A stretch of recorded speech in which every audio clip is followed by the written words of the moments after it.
ଦେଖନ୍ତୁ ଏଠି ଏ ପିଲାଟି କ'ଣ କରୁଛୁ? ହଁ ତୁ ତ କିଛି ଗୋଟେ ଖାଉଥିବୁ ମୁଁ ଜାଣିଛି ହେଲା।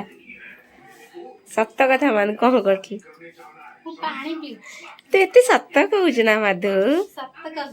ହଁ ଦେଖିବା ତ ଏଇଟା ଏ ଦେଖନ୍ତୁ ଇଏ ବହୁତ ଚାଲାକ ହେଲା।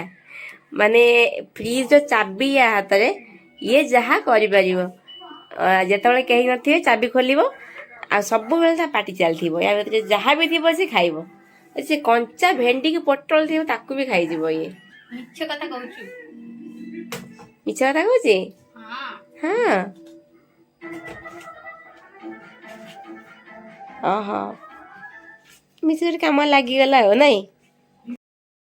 ସାନ୍ତ ତିନିଟା ବୋଉ ଭିତରେ କାହାକୁ ବେଶୀ ଭଲ ପାଅ? ମୁଁ ସେମି ଭଲ ପାଏ ସମସ୍ତଙ୍କୁ। ଶାଶୁ ଶ୍ୱଶୁର ଦି ଜଣ ମାନେ ବେଶୀ କାହାକୁ ଭଲ ପାଆନ୍ତି? କୋଉ ବୋଉଟାକୁ?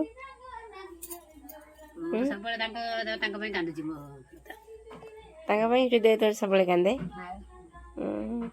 ବେଶୀ କାହାକୁ ଶାଶୁକୁ ବେଶୀ ଭଲ ପାଆ ନା ଶ୍ୱଶୁରକୁ? ଶାଶୁ ଟିକେ ଅଧିକ।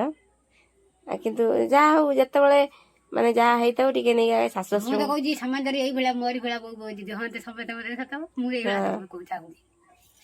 କିନ୍ତୁ ସମସ୍ତେ ନୁହନ୍ତି ନାଇଁ।